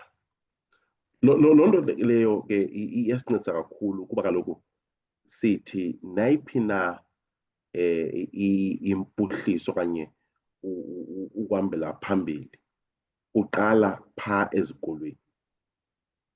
Ibaluleke kakhulu ke loo nto Faku and kubaphulaphuli into yoba ngaba into esithi abantwana bethu bayifunde, into esithi sibanike yona ukuthi bayifunde silurhulumente ibe yinto abazawuthi ibaphuhlise, ibancedise babe ngabantu abangcono, babe ngabantu abathi base izwekazi lethu phambili. Loo nto ke ibalulekile kakhulu ke urhulumente uba u-education okanye i-department yezemfundo ihambele phambili umba onje. Iphinde ke ivele kakhulu kuthi Faku into yoba ngaba urhulumente kuyanyanzeleka ukuthi noko lubambane ngesandla kwimicelimngeni efana nale, kuba kaloku umntana funeka aphuhle kazo zonke izigaba, angaphuhli nje umntana ngencwadi, koko aphuhle ngokuzazi, aphuhle ngokubeka xa situbeka ke ukurespektha indawo akhulele kuyo, i-community akuyo. Loo nto ke ithi ke izihlu ngezihlu zorhulumente zingenelele ekuphuhliseni lo mntana, kodwa apha at the center ibe iyi-department yezemfundo. Iphinde Faku ithathe esinye isigaba into yokuphuhlisa umntana ezikolweni, kuba kaloku uyakhumbula ntlandlolo uba imfundo yethu yayiyimfundo engasincedisi ndawo, yayiyimfundo awuqonda uba awuyazi uba wayifundela ntoni into yentlantsi,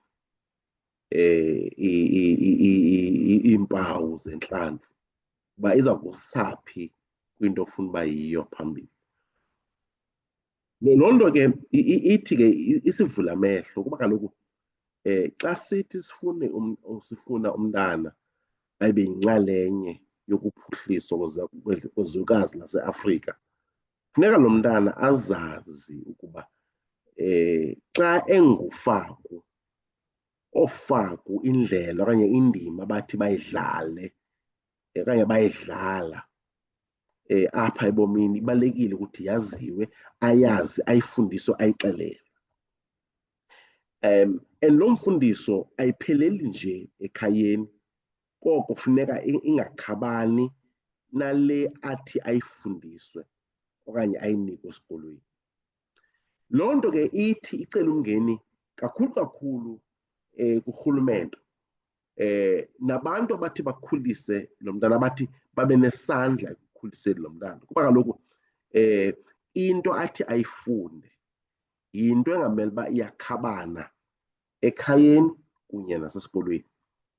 Ndiphinde ndibaleke ndithi Faku, abantu abathi badlala indima evakalayo, ebonakalayo ekuphuhliseni isizwe esimnyama okanye ekuphuhliseni izwekazi laseAfrika, mayibone okanye yaziwe loo nto ezikolweni okanye ifundwe loo nto ezikolweni. Kuba kaloku ezaa mfundiso ziimfundiso ezenza sithi silizwekazi laseAfrika singaxhomekeki kumanye amazwe angenayo i-interest okanye angenayo into abathi bayifune ukusincedisa kuyo, ngakumbi kwezerhwebo. Ndithe ndisathetha Faku ndathetha ngee-museums. Ikhona sininzi isankxwe esikhoyo kwii-museums eziphesheya kwamalwandle ezithi zibambe okanye zigcine ii-arts okanye ii-artifact okanye ubugcisa baseAfrika, zingafuni ukusinika singama-Afrika ii-artifacts okanye ii-arts zethu kuba zisithi zazifumana ngendlela eyiyo, sibe sisazi thina uba ngaba zange zifumaneka ngendlela eyiyo. Loo nto iphinde ibe nendima enkulu ekuphuhliseni iAfrika, kuba kaloku zininzi iintetha esithi sizibone okanye zivele.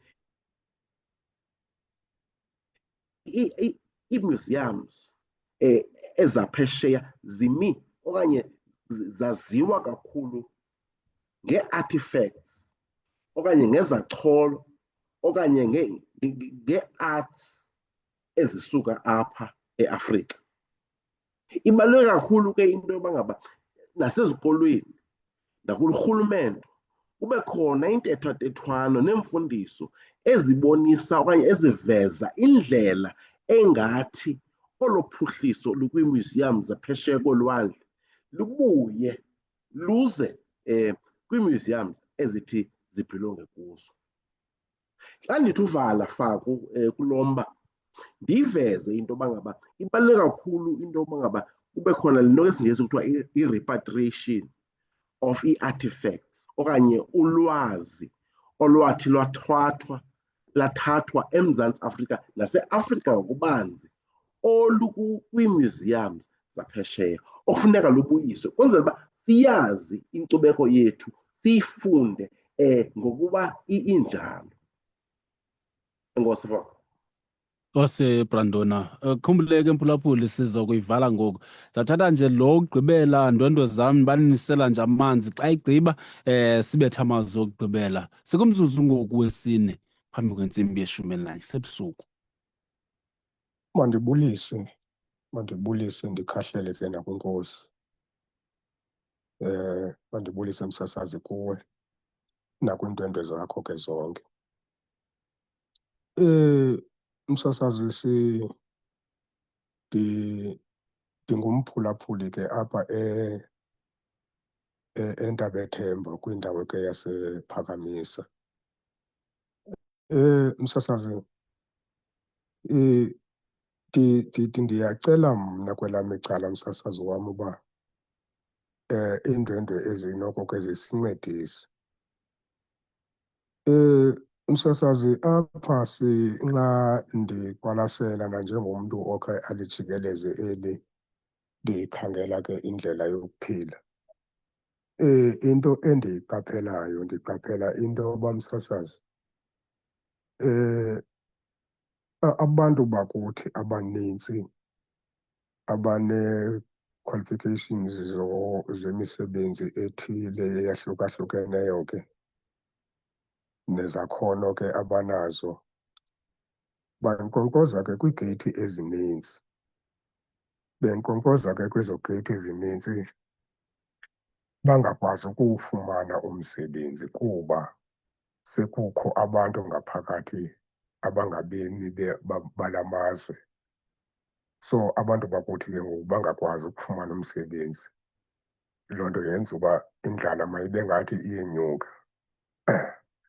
Okwesibini, Msasazi, abantu bakuthi ukusuka apho kwelo lizwe, ukusuka apha ecala ukuza uze kooLady Frey, uze kooKomani, unyuke ubheke ngeCredo, kuzofika abantu bakuthi bethe saa ezitratweni behambe becela ii-2 abanye balala phantsi kweebhlokha kuba baphilanga ezintloko, baphilile.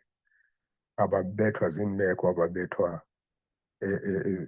babethwa ziimeko zendlala kwamakwabo. Abanye ke bade benze izinto engafanelanga uba mabazenze. Apho ke ndiyakhona ke Msasazi, ndiya kule ndawo ethi inoba mhlawumbi singakwazi njani ukubhiyozela ke ngoku na ke le nyanga yenkcubeko yobume besizwe sakuthi xa kukho iimeko ezinjalo. Lithi ke ilizwi lakwaXhosa indlala inamanyala. Singabhiyoza njani sinezingqali ezinjalo zokuba silale ecala kwendlela kuba sikhangela imisebenzi, uhlwelo endleleni, ulale kube kunzima? Singabhiyoza njani sibhiyozele le nyanga kube kungekho nto intle, kungekho nto esiqhubele ukuba masibhiyoze kuba sikule meko sikuyo? Ekungebe mhlawumbi nele meko yenzeke phaya kulaa mmandla waseAdo, nxa kucingeka ngebe mhlawumbi ingazizona iimeko ezinjengezoba kusenzeka le meko yenzekayo apha kweli lizwe loMzantsi Afrika, kuba akukho mntu othi kwenzeke into ethile iqale enini laa nto yenzeke phaya. Into ethethekayo qha uba kubulewe umntu wakuthi oyi-1, emveni koko bahlanganisana baziphindezela ixesha lemfazwe ligqithile. So kwaphinde kwenzeka le mosharha yenzekileyo isenzeka ke ngoku nakubemi bangaphandle. Kungebe akungebe mhlawumbi ezinye izinto zingaba yinto eziyintsusa kule meko siphila phantsi kwayo apha kweli lizwe lethu loMzantsi Afrika, kuba kaloku sisoloko sinezingqali zokujika ezigeyithini kube kukho abantu bangaphandle abasebenzayo sibe thina singaphangeli. Singabhiyoza njani Msasazi ngolo hlobo? So ingathi ke inintsi into esichaneka kuyo. Bendicela ke iindwendwe zethu mhlawumbi zingake zisincede uba ezinye iimeko eziqhubekayo ezingenzeki kakuhle apha eMzantsi Afrika azingebe zidalwa yile meko yokokuba umzi waseMzantsi Afrika kuqhubeka ngale ndlela kuqhubeka ngayo ngoku. Enkosi Msasazi. Nkosi tata. Mandime kuloo ndawo. Nkosi. Mphulaphuli lowo apha eNtabethemba ephakamisa. Nkosi Mphulaphuli leNtabethemba, siyabulela kawuba ezinto ezininzi othe wagangatha phezu kwazo sele zingene ngokubanzi iindwendwe zethu. Mandiqale kuwe Branduna, amazwi akho okugqibela tata sikukhulule kusebusuku. Siyabulela.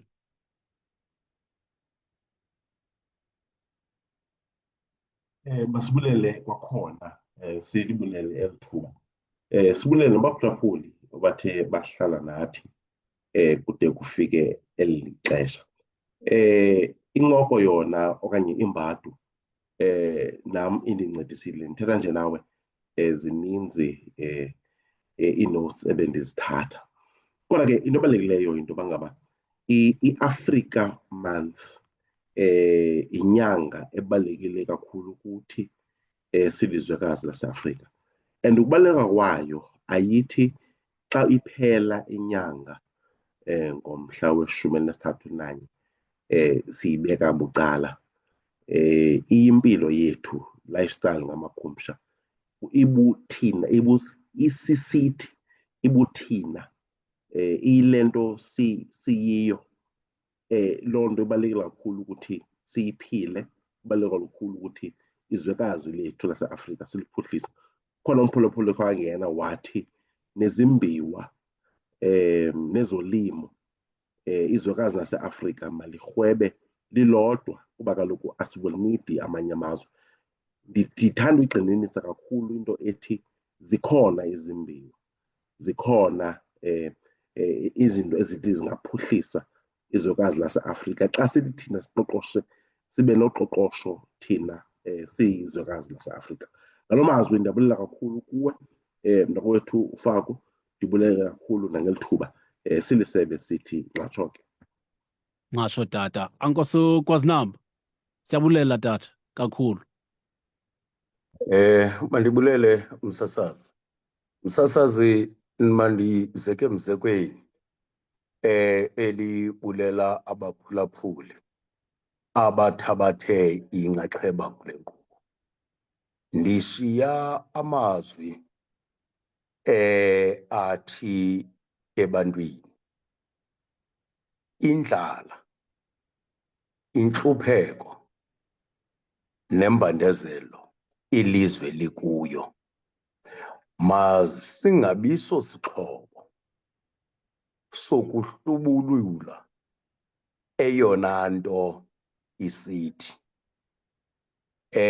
Ndiyafuna abaphulaphuli kuzo zonke izinto ezithethiweyo ezibaluleke ngokulingana, sizingqamanise kunye nento ethi singawuphosi umxholo othi le nyanga yinyanga yokuvuyisana nobuAfrika. Ikho ingekho indlala, iAfrika yona likhaya lethu.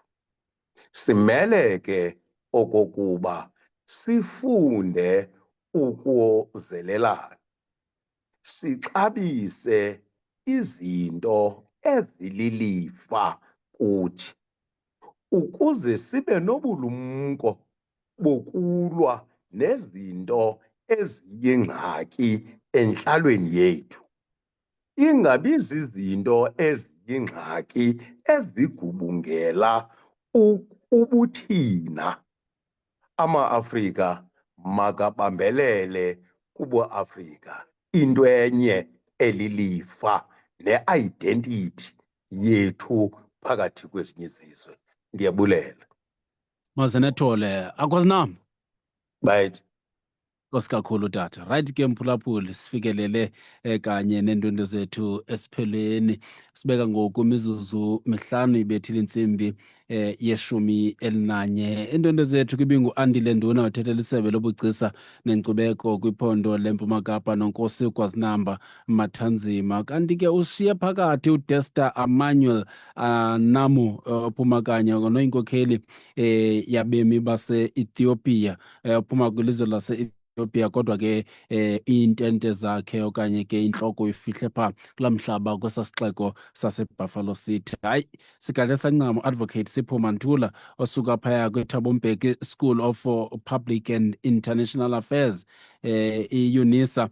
Hayi, isitsho sancama akakwazanga tu ukufikelela kuthi nanjengoko kakade imicimbi yethu ibisele ingakuye yonke uqinisekisa ukuba uzoba yinxalenye. Sitshilo ke sathi Siphawula ifuthe nomzila we-Africa Month kwimontlalo nobuthina bethu singama-Afrika. Ukhumbule into yoba ngomso ukubheka phambili siyabuya futhi neengcambu zethu zale nkqubo besithi masiphawule sibekele bucala nje ngokukhethekileyo olu suku. Siyabuya ukujonga izinto zasekuhlaleni, siyabuya ukujonga izinto ezitya wena buqu mhlali mmi waseKhrizani.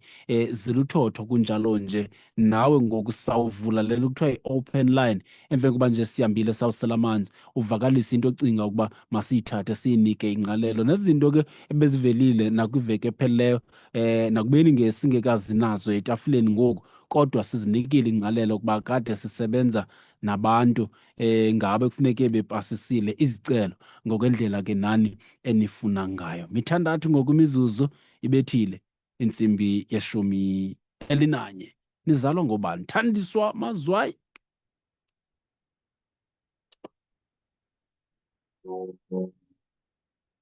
Changes, revolutionaries die. and the children forget. The ghetto